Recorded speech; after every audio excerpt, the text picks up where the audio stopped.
दोस्तों एक बहुत ही हैरान कर देने वाली, परेशान कर देने वाली खबर आपको देने जा रहे हैं। लगभग 1.5 साल पहले ट्रांसपोर्ट टीवी पर 2 ग्राउंड रिपोर्ट्स हमने करी थी 752808। इसके अंदर हमने बताया था कि एक देविंदर सिंह नाम का ड्राइवर असम से सिलीगुड़ी जा रहा था, जो कि गायब हो गया था 8 जुलाई को, और बाद में उसका जो शव था वो असम में पाया गया, और बाद में उसका जो कातिल था वो छत्तीसगढ़ में हिरासत में ले लिया गया था। अब उसी जो उसका कातिल था पप्पू नाम का व्यक्ति, उसी व्यक्ति ने दोबारा से एक और ट्रक मालिक और चालक की हत्या की है। बहुत ज्यादा हैरान कर देने वाली बात यह है कि एक ही व्यक्ति बार बार ट्रक वालों को निशाना बना रहा है, और पुलिस उसे काबू करने की बजाय इतनी जल्दी कैसे उसको छोड़ दिया गया ताकि बार बार वो ऐसी और वारदातें कर पा रहा है। दूसरी वारदात कैसे हुई, किस तरीके से ये शिकार बना रहा है गाड़ी मालिकों को और गाड़ी चालकों को, बताऊंगा आज की इस खास ग्राउंड रिपोर्ट में, एक छोटे से कमर्शियल के बाद। दोस्तों मैं जानता हूं कि ट्रांसपोर्ट के कारोबार में आपको ढेरों चिंताएं हैं, लेकिन अब कम से कम अपनी गाड़ी के बीमे की चिंता छोड़ दें। अपनी गाड़ी का बीमा सिर्फ और सिर्फ ट्रांसपोर्ट मॉल से ही करवाएं। प्रीमियम आपको सबसे कम मिलेगा, पॉलिसी में किसी तरह की कोई कमी नहीं होगी, और क्लेम हॉटलाइन की सुविधा 24 घंटे मिलेगी। तो अभी ट्रांसपोर्ट मॉल ऐप के बीमा सेक्शन में अपनी गाड़ियों के नंबर डालें, या फिर 90 831 90 831 पर अपनी गाड़ियों के नंबर व्हाट्सएप करें। आप भरोसा कर सकते हैं हम पर। ट्रांसपोर्ट टीवी पर आपका स्वागत है दोस्तों, मैं हूं मनिंदर सिंह और आप देख रहे हैं ग्राउंड रिपोर्ट। दोस्तों मोहम्मद अकरम है, गुजरात के रहने वाले हैं। इनके पिता का नाम अब्दुल रज़ाक है। ये दोनों बाप बेटा जो हैं वो सूरत गुजरात में और बिलासपुर जो छत्तीसगढ़ में पड़ता है उसके बीच में काफ़ी चक्कर लगते हैं इनके गाड़ी के। इनको माल जो है इन 2 शहरों के बीच में ये ट्रांसपोर्ट करते हैं। सूरत से बिलासपुर कुछ लेके जाते हैं माल, और फिर बिलासपुर से सूरत। एक बार ये दोनों मोहम्मद अकरम और उनके पिता अब्दुल रज़ाक दोनों सूरत से बिलासपुर गए, और वहाँ पर जब गाड़ी अनलोड कर रहे थे तो उनको वहाँ पर एक व्यक्ति मिला, बड़ी ही बेचारगी की हालत में मिला। उसने बोला कि मैं सर कई दिनों से भूखा हूँ, खाने को पैसे नहीं हैं, मैं बीमार हूँ। तो इन दोनों ने उसके ऊपर तरस खा के उसको कुछ पैसे भी दिए, खाना खिलाया और कुछ दवाई बूटी भी उसको लेके दी। जैसे ही थोड़ा बोलचाल हुआ, आपस में थोड़ा टाइम स्पेंड किया, तो उसके बाद उस व्यक्ति ने बोला कि जी मैं बहुत ज़्यादा गरीब हूँ और बेरोज़गार हूँ। असल में अगर कोई छोटा मोटा काम हो, खलासी ही रख लीजिए मुझे गाड़ी के ऊपर, मैं बड़ी ईमानदारी से आपके पास काम करूँगा। तो इन लोगों को उसके ऊपर दया आ गई, और छत्तीसगढ़ में तो इनका आना जाना लगा ही रहता था, सूरत और बिलासपुर में। वहीं बिलासपुर में ये व्यक्ति इनको मिला था, तो इन्होंने उसको काम दे दिया। उसके बाद सूरत और बिलासपुर में कम से कम 3 चक्कर इन लोगों ने मारे, और इन तीनों चक्करों में ये मोहम्मद अकरम के साथ ही गाड़ी में हुआ करता था।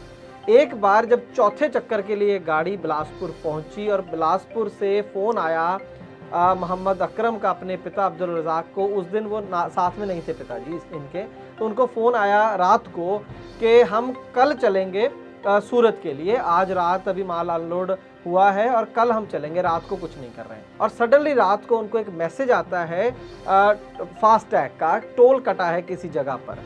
तो इस बात पे उनके पिताजी को हैरानी होती है कि अभी कुछ घंटे पहले तो उसने मुझे बताया कि हम कहीं नहीं जा रहे हैं, हम अभी कल चलेंगे, वहाँ से कल चलेगी गाड़ी, तो फिर रात को ये किस ओर चल दी है।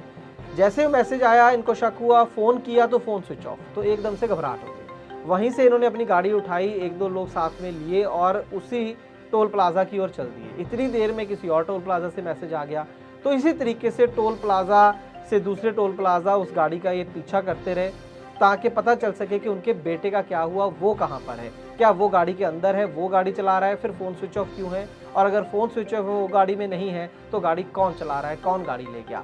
तो इसी चक्कर में इस गाड़ी का पीछा करते रहे। इसी गाड़ी का पीछा करते करते ये लोग छत्तीसगढ़ से ओडिशा पहुँच गए, और गाड़ी मिलने से पहले एक पिता के लिए बेहद दुख की वो घड़ी थी जब उनको अपने बेटे की लाश ओडिशा के जंगलों में मिली। जी हाँ, इसका मतलब यही हुआ कि वहीं पर उसको या तो किडनैप कर लिया गया बिलासपुर में ही, जहाँ पर गाड़ी उस दिन खड़ी थी मोहम्मद अकरम को, और उसके बाद गाड़ी को वो आगे ले जा रहे थे और ओडिशा के आसपास उसको मार कर वहाँ पर उसकी जो डेड बॉडी थी उसको फेंक दिया गया। ट्रांसपोर्ट मॉल ऐप से गाड़ी का बीमा सस्ता भी और जल्दी भी, तो अभी डाउनलोड करें ट्रांसपोर्ट मॉल ऐप।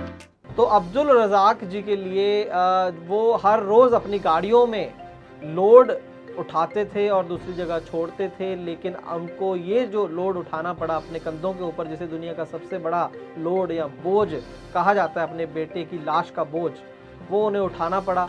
बेहद दर्दनाक उनके घर में माहौल है और इसीलिए सीधी उनके पिता से हमारी बात नहीं हो सकी। अकरम जी के उनके मामा हैं, उन्होंने उनसे हमारी ज़रूर बात हुई है, उन्होंने सारी चीज़ें हमें बताई हैं। और उसके बाद मैं आपको बताऊं कि ये जो हत्यारा है उसको भी वेस्ट बंगाल के अंदर, मालदा के अंदर अरेस्ट कर लिया गया है, पकड़ लिया गया है। तो ये पूरा जो सीन था, ये 4 इसके अंदर राज्य इन्वॉल्व हो गए। गुजरात के रहने वाले थे अकरम, छत्तीसगढ़ में मिस हुए, ओडिशा में उनकी डेड बॉडी मिली और वेस्ट बंगाल में उनका हत्यारा मिला। अब ये 4 स्टेट इसके अंदर इन्वॉल्व हो गई।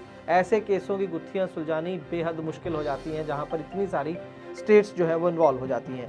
पकड़ जरूर लिया गया है, लेकिन कोई शाबाशी हमारे जो पुलिस फोर्स है या जो सिस्टम है लॉ एंड ऑर्डर का, उसको देना नहीं बनता है। हालांकि इसको वेस्ट बंगाल पुलिस ने हिरासत में लिया है। मुद्दा यहाँ पर यह है कि यही शख्स को 1.5 साल पहले एक और मर्डर के केस में, उसके केस में भी देविंदर सिंह नाम का जो ट्रक ड्राइवर था जिसको मारा गया था, इसको हिरासत में लिया था। उस समय इस व्यक्ति ने 3 नाम इसके सामने आए थे, हरविंदर, सुरजन, पप्पू। अब क्या इसका सही नाम है किसी को नहीं पता है, अभी हमारी बात नहीं हुई है पुलिस अथॉरिटी से, लेकिन इतना ज़रूर है कि उस समय इसको अरेस्ट कर लिया गया था। और उस समय हमने टीवी पर यह भी बताया था, आप वो वीडियो दोबारा देख सकते हैं, डिस्क्रिप्शन बॉक्स में ऊपर भी लिंक दे रहे हैं। उसके अंदर हमने बताया था कि इस मामले की तह तक जाना होगा, बहुत बड़ा रैकेट हो सकता है। रीज़न क्या था कि जब इसको पकड़ा गया था तो इसकी गाड़ी में से बहुत गाड़ियों की नंबर प्लेट्स मिली थी और कागजात मिले थे। हो सकता है वो गाड़ियों की जो जिनके मिली थी उनके भी इन्होंने मर्डर करे हों, गाड़ियों को बेचा हो, भगवान जाने, पता नहीं है। उसकी इन्वेस्टिगेशन करने के बजाय हैरानी की बात जो मैं आपको बताने जा रहा हूँ कि इस शख्स को छत्तीसगढ़ पुलिस ने 3 महीने के अंदर ही छोड़ दिया। उसको बेल मिली, क्यों छोड़ा इस डिटेल अभी हमारे पास नहीं है, लेकिन उसी का ये कारण है कि ये एक और बड़ी जो वारदात है उसको अंजाम दिया। हो सकता है इसके बीच में और वारदातों को अंजाम दिया हो और सिर्फ इसी केस में वो पकड़ा गया हो। और ये जो जानकारी सबसे पहले हमें दी वो उसी देविंदर सिंह के जो रिलेटिव हैं उन्होंने हमें दी कि सर जो हमारे केस में मुजरिम था उसी ने अब ये दूसरी वारदात कर दी है, उसको सज़ा मिलना तो दूर, वो और ड्राइवरों की जान के पीछे पड़ा है। ये हत्यारा क्यों सिर्फ गाड़ी मालिकों या ड्राइवरों को ही टारगेट करता है और उसके बाद गाड़ियों का क्या करता है, ये तो इन्वेस्टिगेशन का मामला है, पुलिस को इसका पता लगाना होगा। उम्मीद करेंगे कि इस बार कम से कम कानून इसे छोड़ेगा नहीं और जो कानून में बनती सजा है वो इसको ज़रूर मिलेगी। कोशिश करें दोनों फैमिलीज कम से कम जो पीड़ित हैं मिलकर इसका केस लड़ें और एसोसिएशंस जो हैं कंसर्न्ड, हो सके तो इन परिवारों की ज़रूर मदद करनी चाहिए। ये जो हाईवे के ऊपर लगातार गाड़ी मालिकों और ड्राइवरों की इस तरीके से हत्या होती है, दोस्तों आपके पास कोई सुझाव है क्या जिससे ये इस तरह के जो वारदातें हैं वो कम हो सकें? अगर ऐसा है तो कमेंट सेक्शन में ज़रूर बताइएगा। ट्रांसपोर्ट टीवी देखने के लिए बहुत बहुत शुक्रिया। नमस्कार, जोले मैं कुंगांग जो स्पीति हिमाचल प्रदेश से। मैंने अपनी गाड़ी का इंश्योरेंस 2-3 साल से ट्रांसपोर्ट मॉल से कराया है। ट्रांसपोर्ट मॉल से इंश्योरेंस कराना काफ़ी आसान और फ़ायदेमंद है। ट्रांसपोर्ट मॉल से इंश्योरेंस कराने पर मुझे हर साल 3 या 4 हज़ार का फ़ायदा होता है और यहाँ से इंश्योरेंस कराने आसान है और इंश्योरेंस में क्लेम लेना बहुत ही ज़्यादा आसान है। मेरा आप सभी से अनुरोध है अपना इंश्योरेंस ट्रांसपोर्ट मॉल से ही कराएं, जो कि काफ़ी आसान है। ट्रांसपोर्ट मॉल जो कि ट्रांसपोर्ट गाड़ी के इंश्योरेंस के लिए सबसे अच्छा है और ट्रांसपोर्ट मॉल के सभी लोगों का धन्यवाद करना चाहता हूं, क्योंकि वो ट्रांसपोर्ट के सभी गाड़ियों का हमेशा मदद करते हैं। धन्यवाद।